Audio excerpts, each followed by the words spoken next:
Halo, jumpa lagi di channel Five and Chemistry. Video kali ini mau bahas soal-soal sel volta dan sel elektrolisis.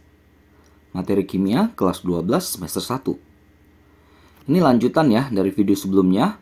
Babnya masih sama, bab reaksi redoks dan elektrokimia. Video sebelumnya latihan 4.1 tentang reaksi redoks, biloks, dan juga penyetaraan reaksi redoks. Kali ini 4.2-nya sel volta, sel elektrolisis ya. Ada hukum Faraday juga. 5 soal esai dan langsung aja saya mulai. Nomor 1, gambarkan rancangan sel volta dengan elektrode Ag dan Zn. Diketahui E0 dari Ag plus 0,80 volt, E0 dari Zn2 plus Zn min 0,76 volt. Tuliskan reaksi reduksinya, reaksi oksidasinya, dan notasi selnya. Lengkap lah ya. Nah, saya udah buat ininya ya, rangkaiannya dulu. Nah, tinggal diisi. Jadi, gini ya, kalau dia positif, dia akan menjadi katodenya. Yang lebih positif akan jadi katode, yang lebih negatif akan jadi anodenya. Katode, tempat terjadinya reaksi reduksi. Anode, tempat terjadinya reaksi oksidasi. Reduksi, kutub positif. Oksidasi atau anode, kutub negatif. Nah, jadi kita perlu masukkan dia ke dalam larutannya ya. Larutan yang mengandung ion-ionnya ini. Jadi ada Ag plusnya. Misalnya kita pakai Ag2SO4. Ini ZnSO4. Jadi bebas pilih ya, siapa di kiri, siapa di kanan. Saya biasanya taruh yang di kirinya itu yang lebih negatif. Ya. Jadi ini batangan Zn. Ini batangan Ag. Voltmeter ya. Lalu ini adalah jembatan garam. Salt bridge ya. Nah, larutannya saya taruh di sini. Ini yang tadi ZnSO4 ya. Berarti dalamnya ada Zn2+, ada juga SO4 2-. Jadi di sini banyak nih Zn2+, SO4 2-. Gitu. Lalu, ini kutub negatif ya. Anode. Yang kanannya ini kutub positif. Katode. Ini tadi larutannya ya, elektrolitnya. Jadi kita taruh tadi Ag2SO4. Ada Ag+, ada SO4 2-. Jadi sini banyak Ag+, SO4 2-. Oke, lalu jembatan garamnya misalnya pakai KCl. Dia dalam agar-agar ya, supaya nggak jatuh pas dibalikin tuh tabungnya, tabung U-nya ya. Ada K+, Cl- kan dalamnya. Lalu elektron akan jalan dari anode ke katode. Jadi elektron tuh pergerakannya dari sini ke sana ya. Nanti elektron banyak di sini, batangan-batangan ini penuh dengan elektron. Datangnya dari pelarutan ini larut ya, si Zn-nya. Jadi di sini ada elektron lepas. Jadi elektron datang dari sini, naik melalui kabel. Jadi elektron itu rutenya adalah batangan, kabel, batangan. Jadi dia nggak masuk ke dalam larutan ya. Nah, lalu yang ditanya reaksi reduksi, reaksi oksidasi ya. Reduksinya kan si Ag ya, berarti reduksi Ag plus tambah elektron menghasilkan Ag. Sedangkan oksidasi kita balik tuh Zn-nya. Karena yang dikasih tahu itu dalam reaksi reduksi, sementara di anode kan oksidasi. Jadi ini Zn menjadi Zn2+ tambah 2 elektron. Kalau mau ditotalin menjadi reaksi sel, ya nggak apa-apa juga. Buat latihan ya. Elektronnya akan habis. 2 Ag+ tambah Zn. 2 Ag tambah Zn2+. Oh, notasi selnya ya. Jadi taruh di sini jembatan garamnya di tengah-tengah. Bagian kiri itu oksidasi, bagian kanan reduksi. Lalu di sini ada pembeda fase, satu garis ini artinya pembeda fase. Jadi oksidasi kan tadi Zn ya. Jadi pembeda fase itu kerjanya ini, memisahkan, membedakan antara solid dengan larutannya. Kalau yang reduksi kan tadi si Ag. Dari Ag plus menjadi Ag. Nggak perlu pakai koefisien ya di ini di notasi sel ya. Apalagi yang kurang ya.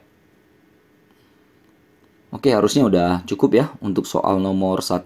Mudah-mudahan nomor 1 masih bisa dipahami. Ke nomor 2 dan nomor 3. Ini udah elektrolisis ya. 2 dan 3. Nomor 2 tuliskan reaksi elektrolisis larutan MgNO32, elektrodenya PT.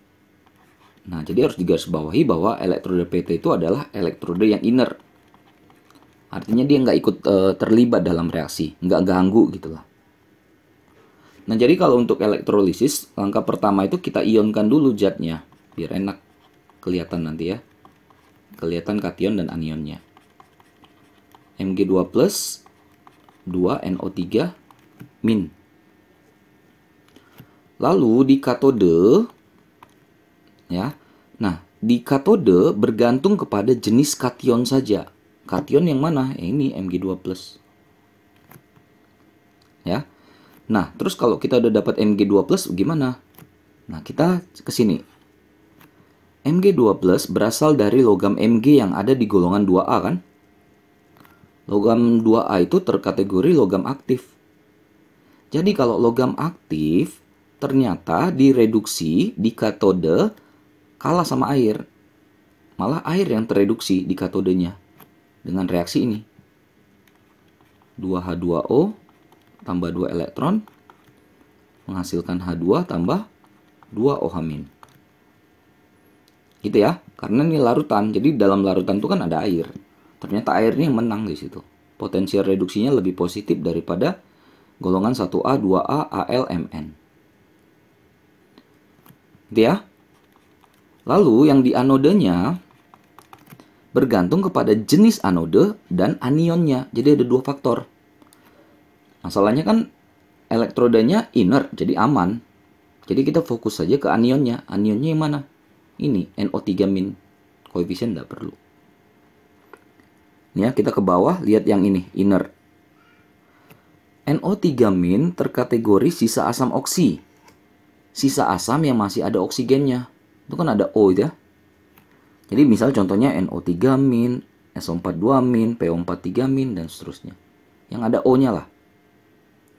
Nah, ternyata di anode ini malah sisa asam oksi itu kalah sama air. Jadi air yang teroksidasi di anode. 2H2O menghasilkan 4H+, tambah O2, tambah 4 elektron. Jadi kalau kita lihat di sini, baik katoda, baik anodenya itu air yang tereduksi dan teroksidasi ya.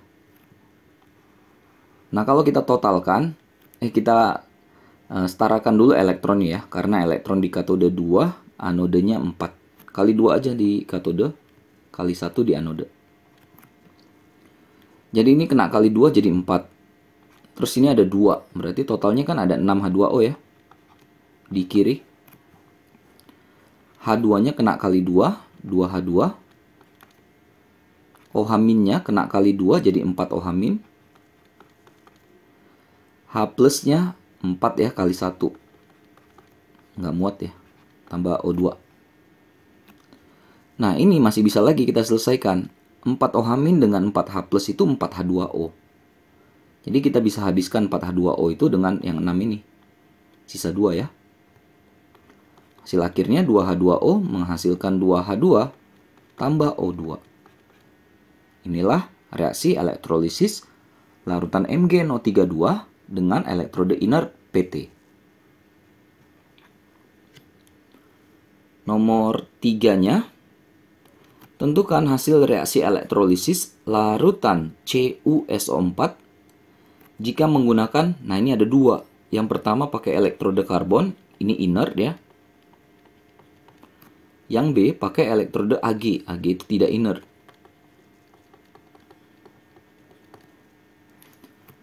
Nah, jadi seperti yang di nomor 2, ionkan saja dulu. Kita mau lihat kation anionnya, itu penting. Cu2+, SO4 2-. Baru kita pakai yang ini ya, yang elektrode karbon dulu, yang inert. Nah, ke katode hanya dipengaruhi oleh kation, ya kan? Jadi cukup fokus ke Cu2+ saja. Cu2+ itu nggak ada di sini, nggak ada di 1A, nggak ada di 2A. Jadi kalau nggak ada di 1A, 2A, dia masuk ke kategori kation lain. Artinya dia sendiri yang kena reduksi. Jadi di katodenya si Cu2+ itu sendiri yang kena reduksi, menghasilkan logam Cu. Gitu ya, sekali lagi karena dia tidak berasal dari logam aktif 1A, 2A. Lalu yang anodenya, ini kan inert ya, karbon, aman. Dan SO4 2- tuh sini kan masuknya sisa asam oksi, kalah sama air. Air yang teroksidasi di anode. 4H+, O2, 4 elektron. Elektronnya kita setarakan, jadi yang atas kali 2 ya. Mana ya? Kali 2 kali 1. Berarti hasil akhirnya adalah 2Cu2+ tambah 2H2O menghasilkan 2Cu, 4H+, dan O2. Inilah kalau pakai elektrode inert karbon. Bagaimana kalau dia tidak inert? Yang B ya. Nah, di katode, karena tadi dikatakan di katode tidak bergantung kepada jenis katodenya. Jenis elektrodenya dia nggak ngaruh. Mau dia Ag, mau apapun, itu cuma sebagai tempat aja, wadah elektron saja di situ. Ya, jadi tidak terpengaruh lah. Jadi fokus saja ke kationnya. Karena Cu2+, ya kan? Tidak ada di 1A, 2A, jadi sama kayak yang di A. Cu2+ tambah 2 elektron menghasilkan Cu. Itu reaksi di katodenya. Tapi kalau di anode, karena Ag tidak inert, nah kita ke sini. Kalau anodenya tidak inert, maka anode itu sendiri yang teroksidasi. Jadi si Ag itu sendiri yang teroksidasi di sini. Jadi Ag+ tambah elektron. Bisa dilihat ya bedanya ya. Jadi pengaruh elektrode itu cuma ada di anodenya, karena katode nggak ngaruh. Ya, katode hanya dipengaruhi oleh jenis kationnya. Tapi kalau di anode, nah ada jenis anion, ada juga jenis katodenya. Oke, kalau kita setarakan, kita kali 2 yang bawah supaya elektronnya sama ya. Jadi ini Ag, 2Ag tambah Cu2+, menghasilkan Cu tambah 2Ag+. Bisa dilihat ya perbedaannya ya, terutama di anodenya. Oke, selesai 2 dan 3. 4 dan 5, ini mulai perhitungan ya, elektrolisis yang dihubungkan dengan hukum Faraday.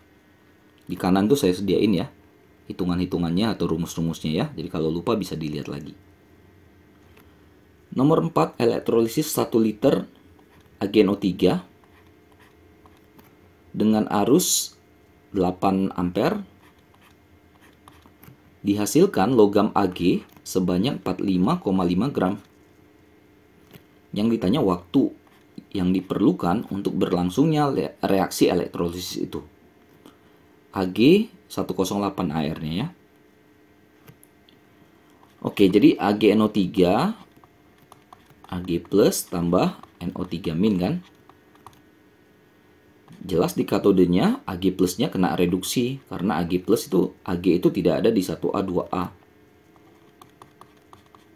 Ya, jadi kita fokus ke katodenya saja karena logam Ag itu terbentuk di katode. Oke. Nah, kita bisa pakai, saya akan pakai 2 cara supaya bervariasi ya. Saya tulis ulang di sini, Ag plus tambah elektron menghasilkan Ag. Cara pertama, kita pakai cara langsung. Cara langsung itu ini. Jadi massa sama dengan I kali T arus kali waktu per 96500 kali ME, massa ekivalen. Massa ekivalen itu AR-nya dibagi dengan muatan kation. Muatan si Ag-nya. Jadi M-nya kan udah dapet tuh 45,5 gram dikasih tahu. Harusnya 8 ampere. Waktu yang dicari kan bagi 96500 kali AR per bilox. AR dari Ag 108. Muatan kation atau biloxnya ini ya, plus 1 atau 1 kita tulis di situ. Atau kali silang berarti T sama dengan 45,5 kali 96500 dibagi 8 kali 108. Saya dapat ini 5081 detik. Ini waktunya. Kalau pakai satu lagi cara boleh nggak? Boleh aja. Jadi biar tahu kalau mengerjakan tuh ada variasi ya. Jadi tidak tergantung kepada satu rumus ya. Nah, kita bisa, kan kita tadi dapat Ag-nya 45,5 gram. Kita bisa dapat molnya dong. Ingat ya mol. 45,5 bagi 108. Massa dibagi AR-nya. Ini saya dapat 0,4212 mol. 4212 mol. Kalau Ag-nya 0,4212 mol, maka elektronnya juga sama kan? Karena koefisien mereka sama-sama 1 kan? 0,4212 mol elektronnya. Nah, ini mol elektron. I kali T per 96500. Berarti mol elektron yang 0,4212 sama dengan I kali T. I-nya 8, T-nya dicari per 96500. Kali silang lagi, maka T sama dengan 0,4212 kali 96500 dibagi 8. Saya dapat 5080 detik. Ya hampir sama lah ya, permainan koma saja. Oke, jadi bisa pakai cara 1, cara 2 terserah ya, yang disepakatin di sekolah masing-masing saja ya. Oke. Terakhir nomor 5, ada arus listrik dialirkan dalam proses elektrolisis larutan NiSO4. Ternyata dihasilkan 2,456 gram endapan nikel Ni. ARAG dikasih tahu 108, ARNi dikasih 59. Yang ditanya logam Al yang mengendap berapa jika arus listrik yang sama dialirkan pada larutan AgNO3. Nah, jadi kalau ini ya, sejumlah arus yang sama dialirkan ke dua elektrolisis ya, dua larutan, itu bisa pakai ini. Ya, jadi M1 itu massa zat logam 1, M2 massa logam 2. Me kayak tadi ya, massa ekivalen logam 1 dengan massa ekivalen yang keduanya.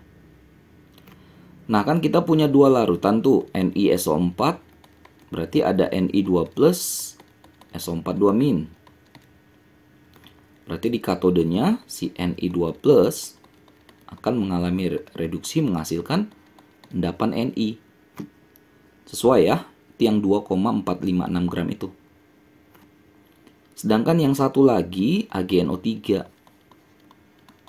Ag plus NO3-. Berarti di katodenya si Ag plus yang mengalami reduksi menghasilkan logam Ag. Ini yang ditanya, berapa banyak massa logam Ag-nya. Oke, jadi kita bisa pakai langsung aja M1 per M2. Misalnya satunya kita pakai si Ni juga nggak apa-apa. Massa Ni bagi massa Ag. Massa ekivalen langsung aja ya, AR per bilox atau muatan kation boleh. Si Ni bagi AR per bilox dari si Ag. Ni-nya udah dapat 2,456 massa Ag yang dicari. AR per biloxnya Ni, AR Ni 59. Bilox itu ini, muatan kation itu ya, 2. Kalau Ag kan 108 AR-nya, muatan kationnya itu 1. Jadi ini tinggal kali silang, maka massa Ag sama dengan 2,456 kali 108 kali 2 per 59. Dapat 8,99 gram. Tanggunglah 9 gram aja. Jadi 9 gram Ag lah yang dihasilkan. Oke, selesai ya. Sel volta dan sel elektrolisis 5 soal esai. Mudah-mudahan bisa dimengerti, bisa dipahami. Mudah-mudahan bisa membantu buat kalian yang terutama sedang belajar materi ini. Mohon maaf kesalahan kekurangan, ini cuma niat bantu saja ya.